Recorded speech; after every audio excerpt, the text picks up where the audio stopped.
को लाइक कर दीजिए और अगर पसंद आई है तो अपने दोस्तों में ज़्यादा से ज़्यादा शेयर कर दीजिए। चैनल को सब्सक्राइब कर लीजिए और बेल आइकन को दोस्तों, प्रेस कर दीजिए। स्वागत करता हूं आपके अपने YouTube चैनल जिसका नाम है भौगोलिक दुनिया। दोस्तों, आपने कभी रात के समय आसमान में कुछ टिमटिमाती हुई रोशनियां देखी हैं? क्या उन्हें देखकर आपके भी जहन में कोई सवाल आता है कि वो क्या है? दोस्तों, आज हम बात करने वाले हैं ऐसी ही एक महान खगोल शास्त्री की, जिसने पूरे के पूरे धूमकेतु, नेबुला इन सभी को चिह्नित करके एक कैटलॉग तैयार किया था और पहली महिला खगोल शास्त्री बनी थी, जिसका नाम था कैरोलिना लिक्रोटिया हर्शल। दोस्तों, इनका जन्म 16 मार्च 1750 में जर्मनी के एक शहर हनोवर में हुआ था। दोस्तों, ये अपने पिता की 8वीं संतान थी। लड़कियों में इनका स्थान चौथे नंबर का था। इनके पिता पेशे से एक म्यूजिशियन थे, जो गलियों में और अलग से एक बैंड बनाकर अपना जीवन यापन करते थे। कैरोलिन हर्सल को भी पढ़ने की अनुमति नहीं थी। घर के कामकाज और सभी की देखभाल का जिम्मा उन्हें छोटी उम्र में ही मिल गया था। इससे पहले 10 साल की उम्र पूरी करने से पहले ही वो टाइफस नाम की एक बीमारी से ग्रसित हो गई थी, जिसके चलते उन्हें एक आंख से दिखना कम हो गया था और उनकी शारीरिक वृद्धि रुक गई थी। वो महज 4 फुट और 3 इंच की थी। इसी पर तंज मारते हुए उनकी सौतेली माँ उन्हें कहती थी कि तुम ना तो अपनी पारिवारिक जिंदगी यापन कर सकती हो और ना ही तुम कुछ और कर सकती हो। लगातार घर से मिलते ये ताने, ये परेशानियां उन्हें बहुत बोझिल लगती थी। पर इसी के उलट उनके पिता उनके सहयोगी थे। वो बच्चों को घर पर ही पढ़ाया करते थे, जिसमें वो कैरोलिन हर्सिल को भी शामिल करते थे। पर उनकी सौतेली माँ को ये बर्दाश्त नहीं था। वो चाहती थी कि ये लड़की घर का काम संभाले। घर में बेहद कहा-सुनी के बाद इन्हें सिलाई सीखने के लिए पड़ोस में जाने की अनुमति मिल जाती है, पर वो भी ज़्यादा दिन नहीं चल पाता। उसके बाद इनका वो सपना भी चूर-चूर हो जाता है। ये सारी चीज़ें इनके भाई विलियम हर्शल से सहन नहीं होती और वो हस्तक्षेप करके 16 अगस्त 1772 में इंग्लैंड आ जाते हैं। वो यहाँ इंग्लैंड के एक शहर बाथ में रहने लगते हैं।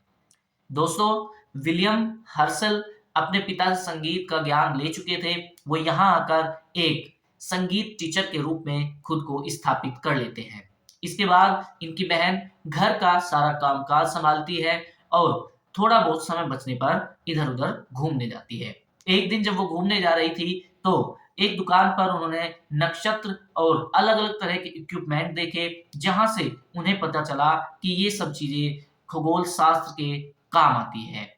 तो वहीं से इनका रुझान खगोल शास्त्र की तरफ बढ़ा। दोस्तों, ये अपने भाई के साथ धीरे-धीरे गीत गाना गाने लगती है। उनसे अंग्रेज़ी और अंकगणित की क्लासें भी नियमित रूप से लेने लगती है और ये उनके संगीत ओर्टोरियो की मुख्य गायिका के रूप में उनके बैंड में शामिल हो जाती है। दोस्तों, गीत संगीत में इन दोनों ने अपना एक अच्छा करियर बना लिया था। इसमें ही इन्हें अलग-अलग जगह से न्योते आने प्रारंभ हो जाते हैं। मसीहा के प्रदर्शन और अलग-अलग जगह जाकर अपना गीत संगीत का प्रोग्राम दिखाते हैं। पर और साथ ही बाहर से आए कॉन्ट्रैक्टरों से कैरोलिन मना कर देती है कि वो और किसी के लिए नहीं गाएगी, वो केवल अपने भाई के लिए ही गाएगी। इसी के चलते वो एक एकल गायिका, एकल कलाकार के रूप में प्रसिद्ध हो जाती है। दोस्तों, इनके भाई का रुझान भी धीरे-धीरे खगोल शास्त्र की तरफ बढ़ने लगता है और वो अपना ज़्यादातर समय खगोल शास्त्र की गतिविधियों में लगाने लगते हैं। जिसके चलते इनका एकल कलाकार वाला जो करियर था, इनका संगीतकार वाला जो करियर था, वो भी धीरे-धीरे खत्म होने लगता है। दोस्तों, जैसे ही इनके भाई का रुझान खगोल शास्त्र की तरफ जाने लगता है, तो धीरे-धीरे ये भी उनसे प्रभावित होकर खगोल शास्त्र की तरफ अपना रुझान मोड़ देती है।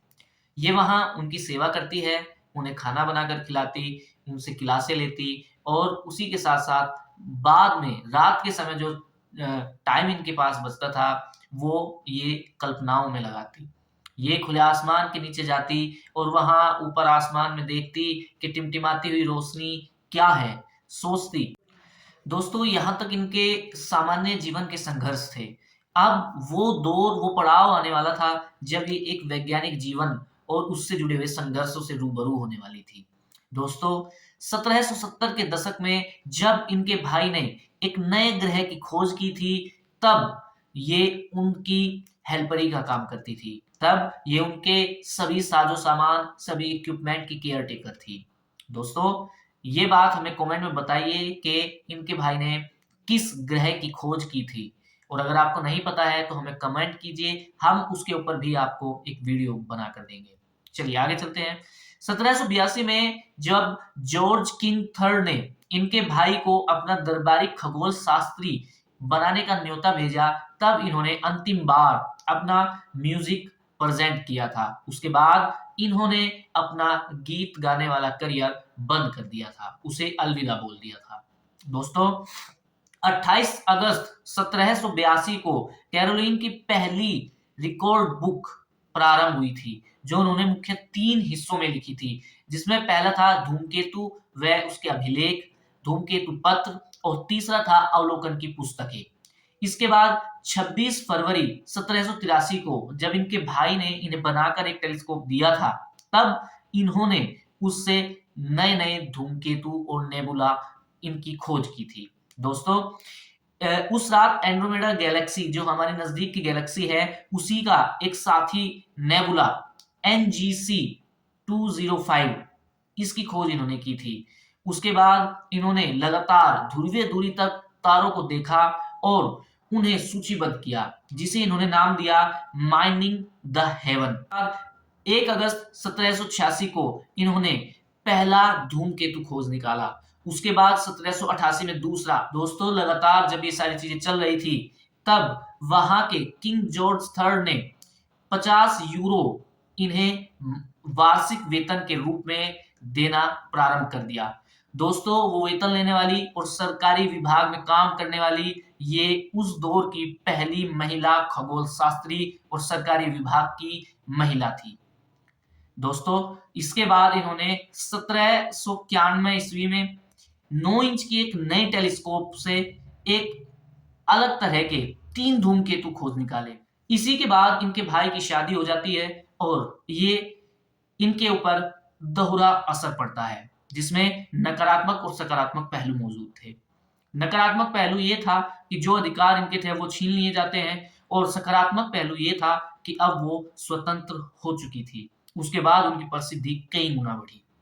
दोस्तों, 1802 में रॉयल सोसाइटी ने इनके नाम से एक सूची जारी की थी, जिसमें 500 नेबुला और 2500 से ज्यादा स्टार क्लस्टर मौजूद थे। ध्रुवीय दूरी तक इन्होंने सबको सूचीबद्ध किया था और एक नाम दिया था, जिसे एनजीसी कहते हैं। दोस्तों, एनजीसी क्या है ये जानने के लिए आप बताइए, मैं आपको उस पर कंप्लीट वीडियो दूंगा। इसके बाद 1882 में जब विलियम हर्सल की मौत हो गई, तो ये वापस अपने शहर हनावोर आ गए। वहां इन्होंने अपने भतीजे जॉन हर्सल के साथ मिलकर एक नई नेबुला की सीरीज स्टार्ट की, एक कैटलॉग स्टार्ट की। दोस्तों, ये अपने जीवन के अंतिम समय तक कैटलॉग लिखती रही और अपनी बीमारी के चलते शारीरिक दिक्कतों में ये अपने शरीर को भी कोसती रही। दोस्तों, अंततः 9 जनवरी 1848 को हनोवर शहर में इनकी मौत हो गई।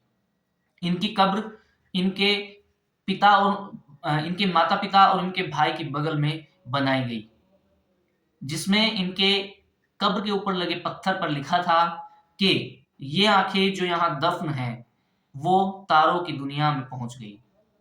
ये कोटेशन उस पर लिखी थी। दोस्तों, 1828 में रॉयल एस्ट्रोनॉमिकल सोसाइटी ने इन्हें स्वर्ण पदक दिया था। उसके बाद पर्सियन सोसाइटी ने भी इन्हें स्वर्ण पदक दिया। ये सारे पुरस्कार इन्होंने जीते। और वो कहते हैं ना कि जो लोग महान काम करते हैं, इतिहास के पन्नों में वो अमर हो जाते हैं। दोस्तों, यही थी हमारी वीडियो।